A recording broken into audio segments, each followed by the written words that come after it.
Alors bonjour tout le monde, bienvenue dans cette vidéo coup de cœur 2019.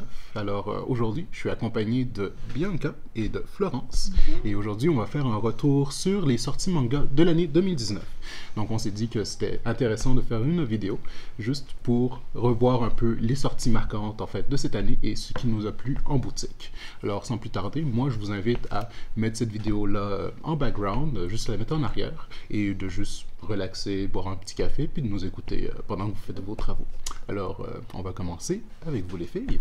Juste rapidement faire juste une petite description de comment est-ce que vous avez trouvé l'année 2019 et qu'est-ce qui vous a marqué, on va dire. Ben, il y a eu plusieurs bonnes nouveautés. Je pense que cette année, c'était bien. Tu sais, si je pouvais en choisir plus, j'en aurais pris comme, je pense, 5, 6, voire peut-être jusqu'à 10. Là.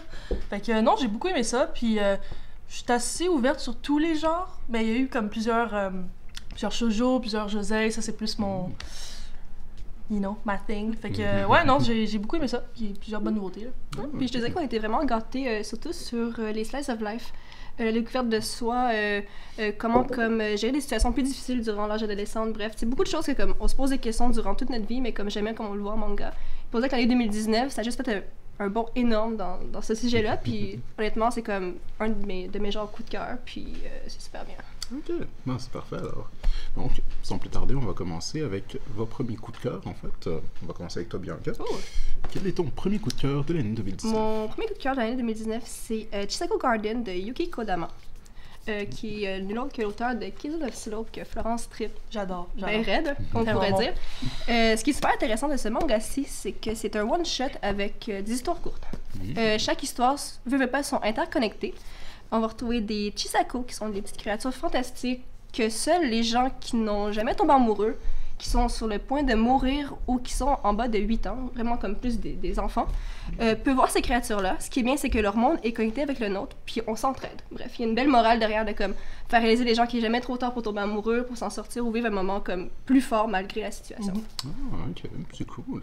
C'est vraiment le fun, c'est une petite lecture facile, c'est vraiment... c'est pas trop, tu sais, des fois il y a des mangas, c'est comme plus lourd, c'est des sujets plus sérieux, là. Puis des fois, ça peut être un peu tough, là. Fait que, non, c'est vraiment le fun de lire ça, tu sais, puis aussi, c'est une de mes auteurs préférés, personnellement, parce que, avec son autre série, Kids and the Soul. Fait que j'ai beaucoup aimé, puis tu sais, c'est un petit one-shot, là, fait que c'est le fun. Puis tu sais, côté dessin, c'est, tu sais, plusieurs personnes vont le trouver peut-être un peu plus terne, comme on pourrait dire, c'est beaucoup plus blanc. Mais tu sais, comme tu sens quand même l'émotion passer à travers, veux pas. Fait que tu sais, ça s'est pas rempli hyper détaillé, tu sais, ça reste comme... Tu rentres hyper bien dans l'histoire, puis tu fais la job. Ouais. Alors, Chisako Garden, ça a l'air d'être assez bon, assez le fun comme lecture. Cool. Alright. Alors, qu'est-ce qu'on a ensuite comme prochaine lecture? Ok, je vais parler de Beastars. Un gros coup de cœur pour tout le staff. Oui, je crois bien. C'est le genre de série que j'ai un peu de difficulté à comme expliquer c'est quoi vraiment l'histoire, mais comme tu sais, faut le lire pour vraiment comprendre. En tout cas, mais j'ai vraiment... C'est tellement bon pour vrai. C'est comme dès qu'il y a un nouveau ton qui arrive, je lis. Les dessins sont super cool, les thèmes abordés dans le manga, c'est vraiment le fun. J'aime beaucoup les personnages aussi. Puis c'est un... Tu sais, je trouve ça le fun de voir l'espèce de contraste du personnage principal, Legoshi. Tu sais, c'est un loup. C'est plus une créature comme... Il joue vraiment avec le stéréotype. C'est ça, ouais. Mais en fait, il est juste comme super calme, même un peu insécure, tu sais, pas trop confiant. Fait que je trouve ça vraiment le fun. Puis aussi, c'est ça, j'aime beaucoup aussi le mix de réalisme puis de fantastique un peu. Parce que, veux pas, elle essaie de les dessiner le plus réaliste possible, tu sais, comme elle garde les tailles, tout ça. Mais elle veut quand même qu'ils aient l'air d'être plus des étudiants comme normal finalement. Fait que gros coup de cœur pour moi, là, j'ai beaucoup aimé Beastars, puis comme dès que je peux le recommander, là, je suis comme hey, Beastars, parce que je suis parfaitement d'accord aussi avec ça, là. C'est gros coup de cœur pour moi, là, je veux dire. Dès que les livres sont arrivés, je pense qu'on a reçu les 2 premiers en magasin, je les ai dévorés directement. Puis ce qui est le fun avec, c'est que il y a quand même le film de Disney Zootopia qui était sorti il y a quelques années. Puis c'est assez similaire comme prémisse, mais ça pousse ça vraiment comme à un autre niveau. Ça devient vraiment plus sérieux, beaucoup plus dark, avec un dessin vraiment le fun qui accompagne ça, qui accompagne tout ça, puis qui va vraiment rendre comme tous les personnages beaucoup plus vivants. Genre, c'est vraiment le fun. Non, mais vraiment une bonne lecture. Puis ce qui est bien aussi, c'est que, tu sais, pas, les animaux, c'est imprévisible. Puis Beastars fait en sorte de mixer le tout avec l'être humain. Pour prouver aussi que l'être humain, tu sais, veut pas, il est imprévisible, mais comme ça se voit plus. Comme exemple, si tu prends un peu le personnage de Louis, qui est tellement un cerf, hyper intelligent, fancy, puis que, tu sais, comme, il sait qu'est-ce qu'il fait. Tu sais, le gars, on pourrait même pas dire qu'il est imprévisible. Tu sais, comme, il est juste comme moi, là, j'ai tout stagé de A à Z, puis vous allez suivre mes règles. Puis juste ce personnage-là, j'ai accroché directement à cause de lui, perso. Ouais. Vraiment cool. Ben, c'est parfait. Alors, Beastars, super bonne série, et on vous la conseille. À lire. Parfait. Alors, Bianca, qu'as-tu d'autre pour nous? On a été gâtés parce qu'on a eu le tome 1 puis le tome 2 ensemble. C'est nul autre que Kanon, au bout du monde, les éditions Akata. On va se retrouver vraiment dans un univers sci-fi, un peu à la Love and Lies, pour ceux qui sont plus à l'aise dans le domaine. On va retrouver la planète Terre qui a été dévastée par des extraterrestres. Donc la population va être séparée en deux. Les gens qui vivent sur la surface sont plus pauvres, négligés. Tu sais, il pleut tout le temps, c'est l'enfer. Puis t'as les gens privilégiés qui travaillent pour le gouvernement qui vivent sous terre. C'est ça, on retrouve Kanon qui est juste comme insécure, qui a un crush sur son meilleur ami d'enfance, on pourrait dire, que lui n'est nul autre que le héros qui bat les extraterrestres. Puis un jour, il va s'intéresser à elle d'une manière qu'on n'est pas trop certain. Bref, tout le long de l'histoire, tu te rends compte que Kanon a comme un comportement assez malsain. Elle veut pas parce qu'elle accepte le fait que comme son coup de cœur soit marié, mais qu'elle va vers lui. Bref, beaucoup de choses que tu te fais sentir mal, mais que tu la comprends parce qu'elle est amoureuse, techniquement. Fait que j'ai aimé le clin d'œil du mix de la sci-fi avec le comportement humain, puis le fait d'être égoïste ou pas, techniquement. Ouais. Super le fun. Moi, sérieusement, ce qui m'a accroché le plus là-dedans, c'est surtout le dessin. Ça m'a rappelé un peu, Your Name, puis les trucs de Makoto Shinkai. C'était vraiment beaucoup plus super bien travaillé, avec des beaux backgrounds, avec des personnages qui ont vraiment comme des traits tellement souples, tellement comme, comment dire, gentils, vraiment comme... C'est vraiment délicat. C'est vraiment le fun comme lecture. Sérieusement, super aimé. J'ai vraiment aimé ça, c'était vraiment le fun. Je trouve ça drôle parce que de vous voir comme aimer autant cette série-là, parce qu'on dirait que quand j'ai lu le premier, j'ai un peu de misère à accrocher. Je pense que j'ai dû reprendre une couple de fois. Je sais pas, c'est peut-être plus le côté histoire, l'histoire du manga. Mais vous m'avez donné le goût de réessayer une autre fois. Là, fait que, ouais, je suis curieuse. Puis pour ceux qui seraient intéressés, il y a 3 tomes en cours. Moi, je dis ça comme ça, mais tu sais... C'est pas une super longue série, on va dire. Alors, Kanon, au bout du monde, alors pour ceux que ça intéresse, moi je trouve que ça vaut la peine. On trouve tous que ça vaut la peine. Alors, prochaine série. Yes, prochaine série. Un autre très gros coup de cœur pour moi. Blue Flag. Dans le genre plus, justement, slice of life, shoujo un peu, mais pas vraiment. En tout cas, c'est comme... tu sais, ça peut varier dans plusieurs genres. Bref, c'est vraiment très très bon. J'ai beaucoup aimé le développement des personnages, c'est super intéressant. L'auteur utilise beaucoup de trucs typiques de shoujo, le triangle amoureux, tu sais, des trucs comme ça. Puis tu sais, tu peux te dire au début comme, ok, un autre. Tu penses à savoir quoi t'attendre, mais techniquement, t'es juste, oups, il y a quelque chose que je. Parce que c'est ça, elle développe tellement bien les personnages que comme. Tu sais, genre, dès les premières pages, j'étais attachée à eux, là. Tu sais, c'est. Genre, j'ai vraiment beaucoup aimé, là. Fait que. Ouais, non, c'est ça, c'est. Tu sais, je me rappelle, je l'ai vu dans les nouveautés, puis je me disais comme, ok, là, bon, un autre chose à lire, là, tu sais, là. Puis finalement, j'ai comme vraiment accroché, puis c'est super bon, puis. Ouais. Puis si je dis pas n'importe quoi, je pense que c'est le premier type / challenge shoujo qui est apparu dans le Shonen Jump, Blue Flag, je pense, si je dis pas n'importe quoi. C'est comme étrange parce que c'est pas le genre qu'on voit habituellement, tu sais, c'est pas comme un neketsu pur dur, c'est pas quelque chose d'action fantastique, c'est vraiment comme la découverte de soi, le comportement à l'école, la confiance entre amis et tout. Tu sais, comme veux pas tu t'intègres au personnage, puis tu sais, comme qu'est-ce qu'ils vivent, c'est que tu le sens aussi, fait que tu te sens encore plus triste et nostalgique de voir tout ça, techniquement. C'est vraiment fun. Je vous dirais que moi, Blue Flag, c'est comme une des sorties qui est un peu passée sous mon radar. Puis, juste à vous entendre parler de la série comme ça, je pense que je vais l'appeler Cop. Alors, c'est super intéressant. Il faut. Sinon, je pense qu'on vient d'avoir un petit dernier qui vient d'arriver. On l'a attendu pendant un petit bout, mais enfin, il est là, dans nos bras. Ça va être Demon Slayer. Super le fun comme série. Je pense que c'est vraiment une des séries qui a vraiment comme marqué en fait la boutique. je pense que tout le monde l'attend depuis longtemps. Mais Demon Slayer, les filles, qu'est-ce que vous en pensez? Moi, personnellement, super bonne série, là. Gros coup de cœur, là. Mais qu'est-ce que vous en pensez, vous? Vraiment cool. J'aime beaucoup, je pense que le truc qui m'a comme hit en premier, c'est les dessins. Je trouve ça, je sais pas, c'est vraiment, j'ai pas vu on dirait ce look-là, disons. Puis l'histoire est vraiment cool, puis j'ai vraiment tout aimé, puis j'ai hâte d'avoir la suite, là. Ouais. C'est vraiment, on va vraiment se trouver dans une espèce de monde, en fait, on est au Japon féodal, mais vraiment, comme, c'est vraiment notre époque, pas notre époque, mais dans notre monde à nous, Japon féodal, on va se retrouver en fait avec notre personnage principal, Tanjiro, qui lui va en fait avoir toute sa famille complètement massacrée par des démons, et il va en fait prendre son sabre en fait pour essayer de venger en fait sa famille et de défendre sa petite sœur qui elle a été transformée en démon.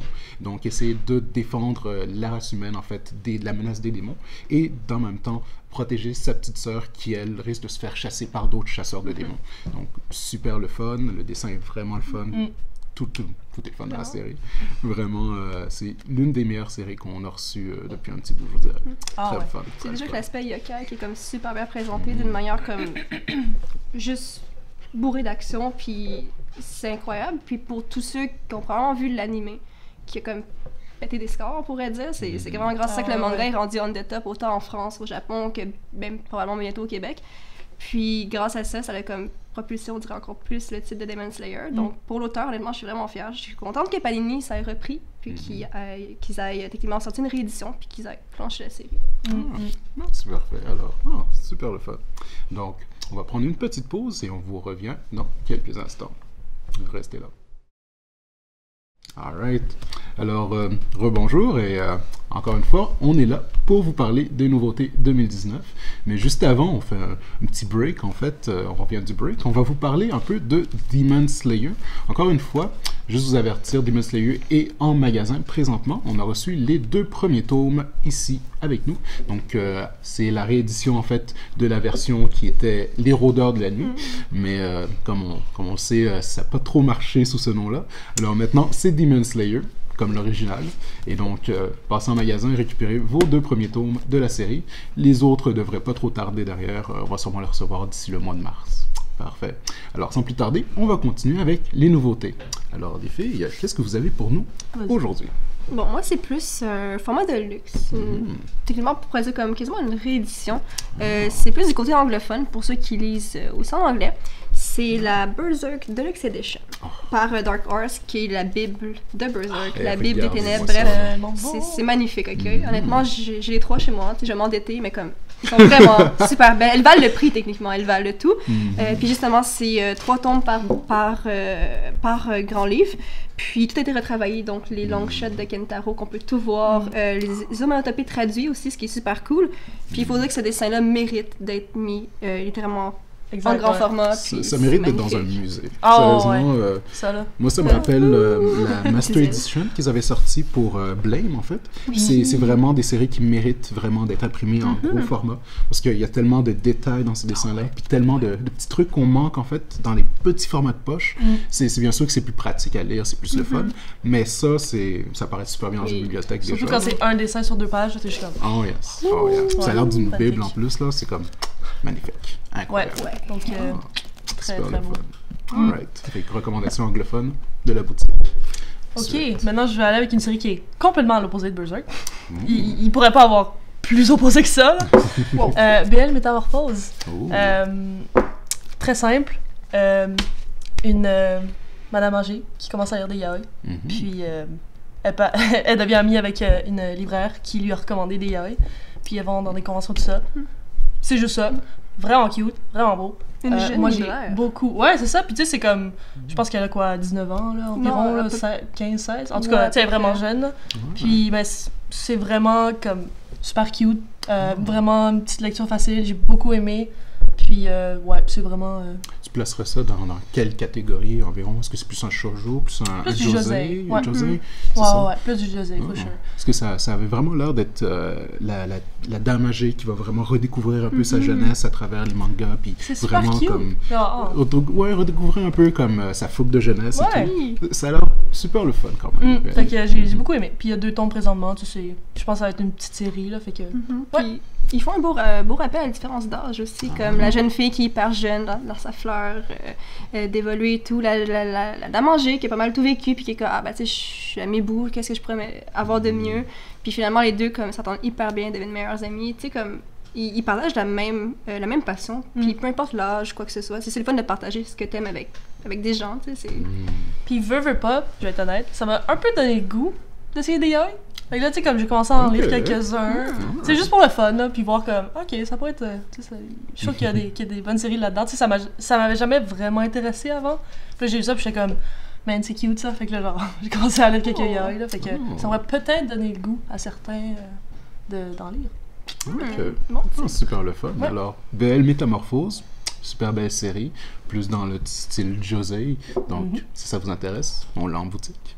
Et en fait, moi je vais enchaîner en fait avec une des séries qui est sortie il n'y a pas très longtemps, qui est très le fun en fait, qui se rapproche un peu du yaoi, mais qui va pas encore complètement dans cette classe-là en fait. Ça va être Le patron est une copine. Donc une série super intéressante. En fait, c'est de l'auteur de Enfant et le maudit, quelle autre série? Nagabe. Ah oui, Nagabe. C'était Ancient Magus Bride aussi, c'est ça. Non? C'est pas le même auteur? Oh mon dieu. Ouais. C'est similaire parce qu'on fait référence à la créature versus l'humain qui est le pire, mais comme, c'est pas le même C'est auteur. vrai. Je pense C'est que pas t'as le vu même un poster dans la salle Oui, de bain oui, où oui. ils faisaient un chapitre ensemble, puis c'est Ouais. comme, ah, c'est le même auteur, On mais a non. beaucoup d'auteurs. On a beaucoup de mangas.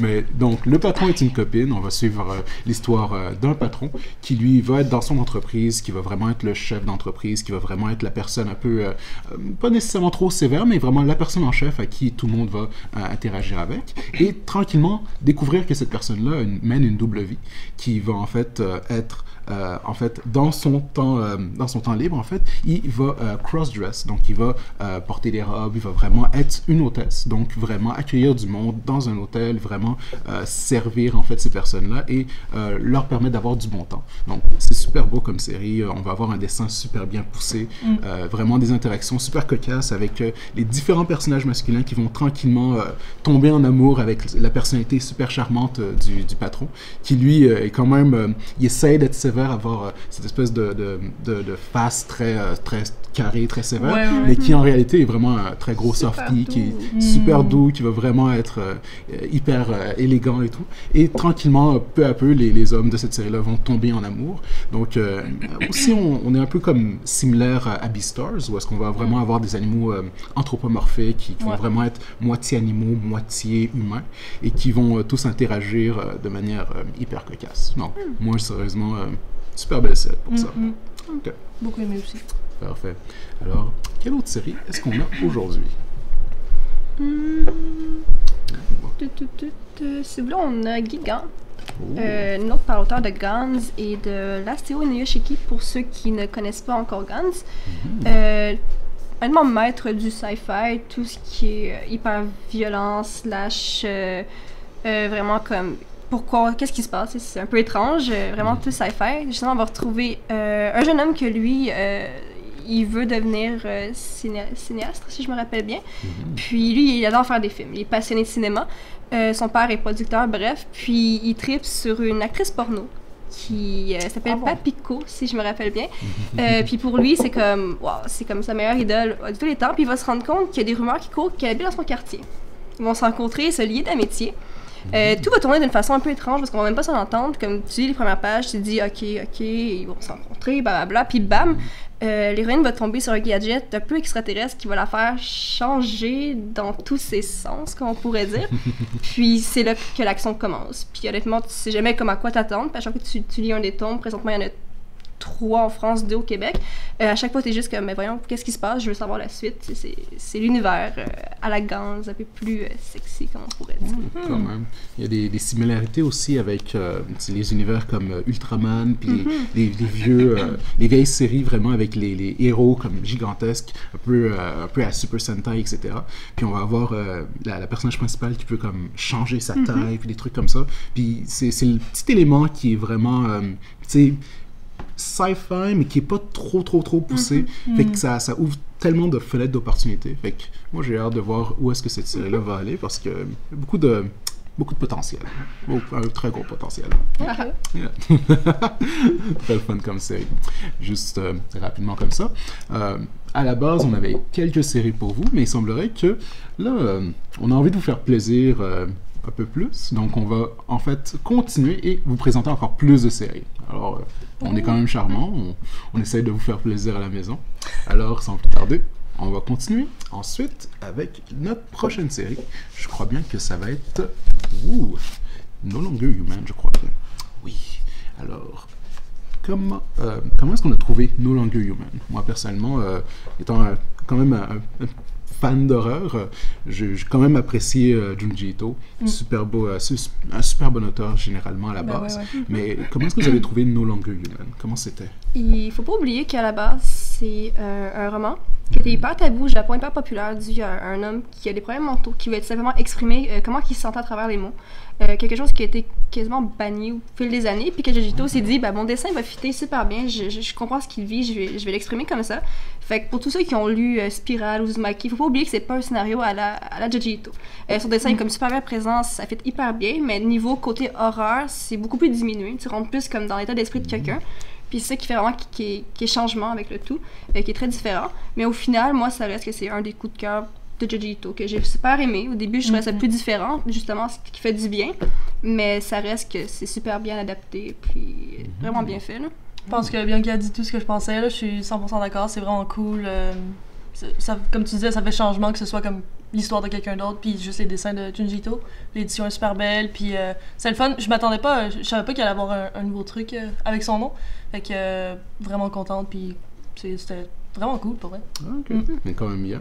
Parce que sérieusement, Junji Ito, c'est quand même un des grands maîtres de l'horreur. C'est ça, ouais. C'est toujours le fun de voir en fait plus de ces œuvres qui sont adaptées.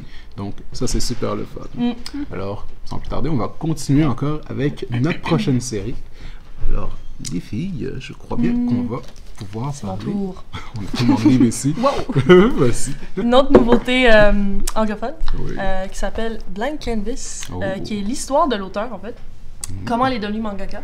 C'est une auteure que j'aime beaucoup, qui est un peu moins populaire en France, je crois.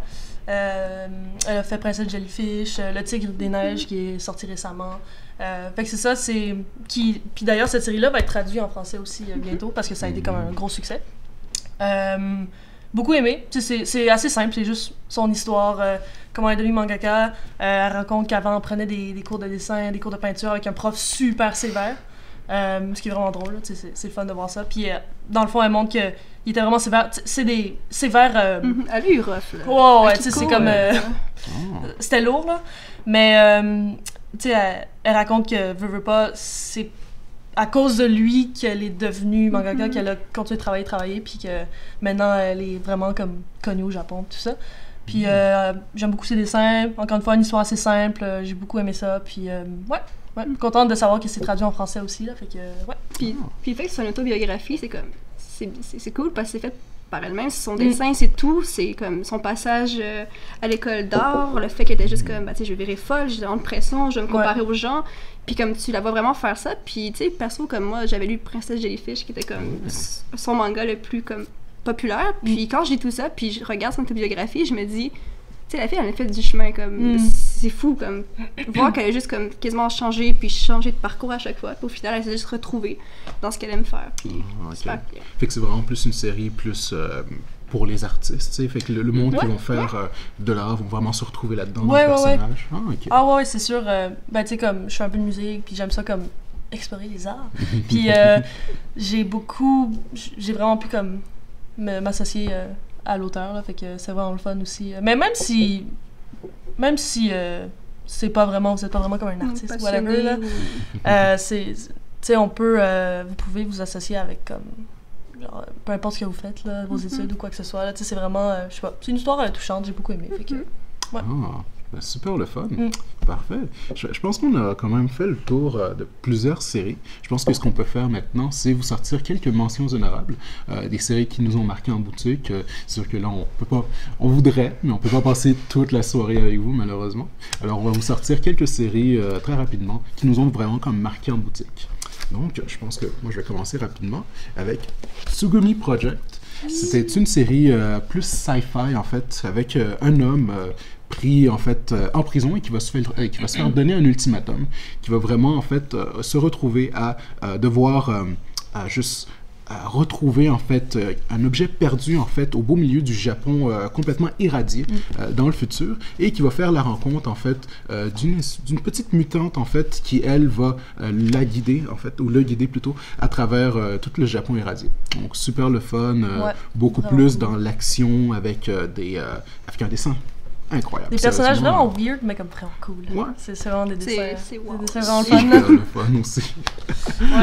Je pense qu'on avait aussi, comme autre série, rapidement, on avait le Urusei Yatsura. Désolé, mon japonais n'est pas on point. Hey, mais... come on. Je crois bien que c'était une belle sortie qui est sortie aussi en 2019. Super le fun. Qu'est-ce que vous en pensez, les filles, aussi? Faut juste mentionner, c'est les meilleurs moments de Lamour. C'est pas une réédition ou quoi que ce soit. Je pense que Glénat teste un peu, voir est-ce qu'on réédite les Lamour. Quand même. Fait que c'est ça, c'est juste pour un petit avertissement comme ça, parce que c'est pas tout le monde qui est au courant. Puis c'est fun, c'est tout en couleur. Puis moi, j'aime beaucoup cet auteur-là, Rumiko Takahashi, qui a fait Ranma, tout ça. Et que moi, j'ai beaucoup aimé, c'est chez moi. Puis j'ai hâte d'avoir le deuxième tome. Puis pour tous ceux qui seraient intéressés à comme, explorer Urusei Yatsura de sa forme originale, les formats Bunko de 1 à 10 sont disponibles en commande chez nous. Perso, si quelqu'un veut se les procurer, c'est vraiment bien, ça vaut la peine. C'est du format japonais, c'est cute. Puis il faut pas oublier que c'est comme Rumiko Takahashi avait 14 ans quand elle a fait ça. Fait que tu sais, c'est comme c'est fou, genre je sais pas, fait que c'est vraiment une série un peu plus niveau ecchi, je te dirais, qui vaut la peine quand même. Puis celui-là, c'est vraiment plus pour les fans finis de la série qui veulent vraiment un peu se relancer un peu là-dedans pour se remémorer un peu les meilleurs moments de la série. La nostalgie. Ça c'est le fun, Je pense bien qu'on va pouvoir ensuite terminer avec notre petit bébé, Jojo. Bien sûr, comme d'habitude, tout le monde est familier avec Jojo. Et bien sûr, ça, c'est la partie 4 qui était sortie. Donc, la partie 4, en fait, en anglais, qui sont réédités, en fait, en version hardcover, donc version cover dure, en fait. Super belle édition. Super belle, sérieusement. C'est toujours le fun d'avoir des nouveaux Jojo en boutique. Oui. Dès qu'on en reçoit, c'est la folie furieuse. Ça rend hommage à Araki, honnêtement. Là, très sérieusement. Moi, je suis vraiment fan de la série. Avec celui-là qui est sorti, je vais pouvoir me relancer dans la partie 4 et vraiment revivre les meilleurs moments de la série. Vraiment voir juste les personnages, en fait, se battre avec des stands, avec des pouvoirs complètement fous. Ça va être super le fun. Alors, très sérieusement, on vous conseille tous de lire Jojo Hardcover. La partie 4 est en magasin. Donc, hâtez-vous.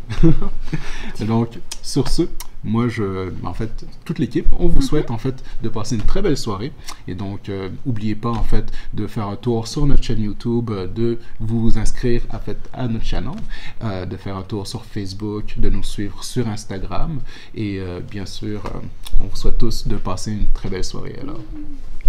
Ciao! Salut tout le monde!